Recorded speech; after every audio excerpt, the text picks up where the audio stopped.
आज हम बात करेंगे कि ब्रह्मा जी का एक दिन कितना बड़ा होता है। बोलते हैं कि ब्रह्मा जी का एक दिन हमारे 4 अरब 30 करोड़ साल के बराबर होता है और इस एक दिन को एक कल्प बोला जाता है। तो इस तरह से ब्रह्मा जी की जो टोटल आयु होती है वो होती है 31 नील 12 खरब और 40 अरब साल। ब्रह्मा जी की संपूर्ण आयु होती है। तो बोलते हैं कि भगवान कृष्ण और भगवान राम ब्रह्मा जी के एक दिन में एक बार आते हैं। हर त्रेता में या हर द्वापर में भगवान का अवतरण नहीं होता। अगर शॉर्ट में बताएं तो राम और कृष्ण में कोई अंतर नहीं है, वो दोनों एक ही व्यक्तित्व है, एक ही परम सत्ता है।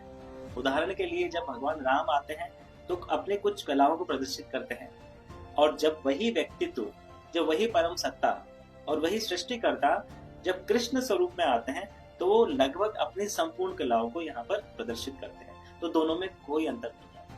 तो कहने का तात्पर्य यह है कि ब्रह्मा जी के एक दिन में करीबन 1000 त्रेता युग आते हैं और 1000 द्वापर आते हैं, और उन 1000 द्वापर में से एक द्वापर में कृष्ण आए, और जिस द्वापर में कृष्ण आए थे वो रिसेंट जो अभी हमारा पिछला वाला जो द्वापर गया है उसमें आए थे। अब बात करते हैं भगवान राम जी कौन से त्रेता युग में आते हैं।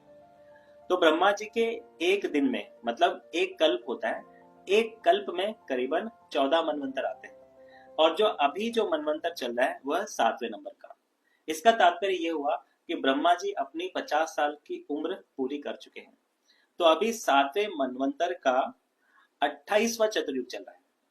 एक मनवंतर में करीबन 71 चतुर्युग आते हैं। एक चतुर्युग सतयुग, त्रेता, द्वापर और कलयुग का कंबाइंड होता है, और इसका आंकड़ा आता है करीबन 43,20,000, 43,20,000 इसका संपूर्ण आयु आता है एक चतुर्युग का। तो अभी चल रहा है 28वें चतुर्युग का कलयुग, और बोलते हैं कि भगवान राम का जो अवतरण हुआ था वो हुआ था 24वें चतुर्युग के त्रेता युग में। अगर रफली कैलकुलेशन की जाती है, रफली गणना, अगर औसतन हम गणना करें तो यह आता है करीबन 1,80,00,000 साल पहले भगवान राम का अवतरण हुआ था। तो है ना आश्चर्य की बात। तो इन सभी रोचक जानकारियों को जानने के लिए आप हमारे चैनल को लाइक कर सकते हैं, सब्सक्राइब करें और अपने मित्रों के साथ इसे शेयर करें। हरे कृष्ण।